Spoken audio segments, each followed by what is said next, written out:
An underwater salvage company was granted approval this week to cut into the wreckage of the Titanic to try to recover a Marconi telegraph, rekindling a complex debate over access to the ship and maritime law.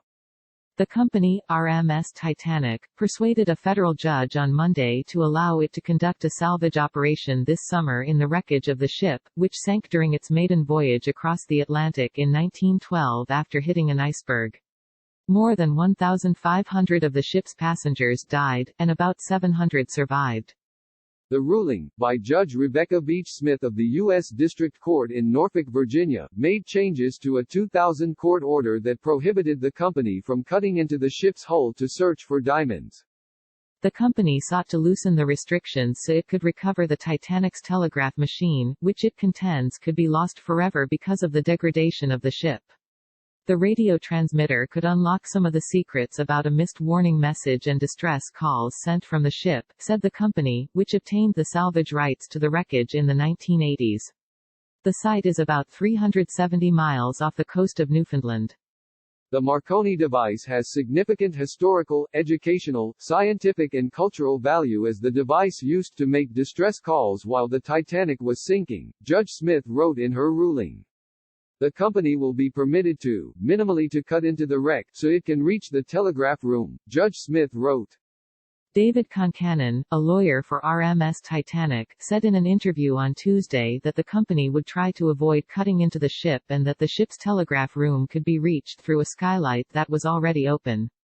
It tells an important story, Mr. Concannon said of the telegraph device.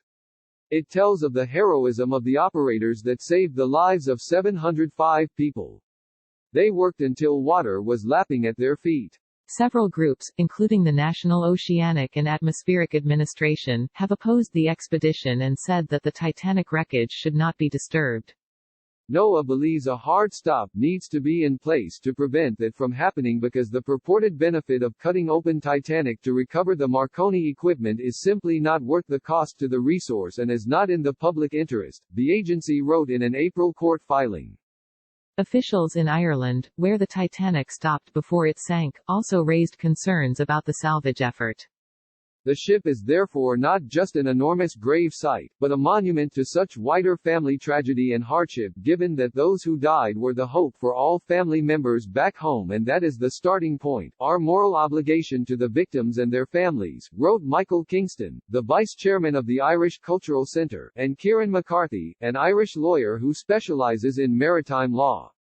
Some veterans of underwater expeditions said that access to shipwreck sites is a delicate process. There's such an incredible amount of history there, and it's a grave that needs to be respected, said Ryan King, a member of the technical dive team that in 2018 discovered the USS Eagle PE-56, a World War II Navy ship sunk by a German submarine off the coast of Maine.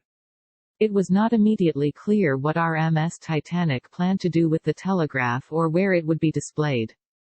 More than 250 artifacts from the Titanic are part of an exhibit maintained by the company, with an admission charge, at the Luxor Hotel and Casino in Las Vegas.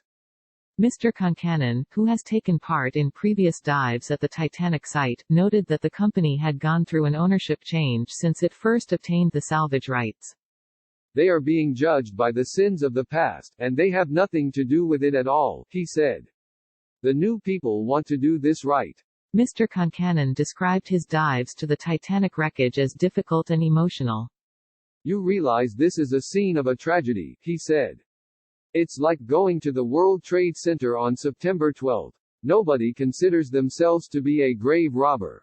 In an interview on Tuesday, David Gallo, a consultant for RMS Titanic and an oceanographer, characterized the recovery of the Marconi telegraph as a rescue operation. We need to honor the ship and the passengers that sailed on her, he said. Mr. Gallo said the company wanted to avoid damaging what remains of the Titanic. We may get out there and decide not to do it because it's impossible to do it without destroying the ship, he said. We have plans to do it surgically with minimum damage. It's not like we're going to a field. It's an expedition to almost another planet. A world we're not familiar with.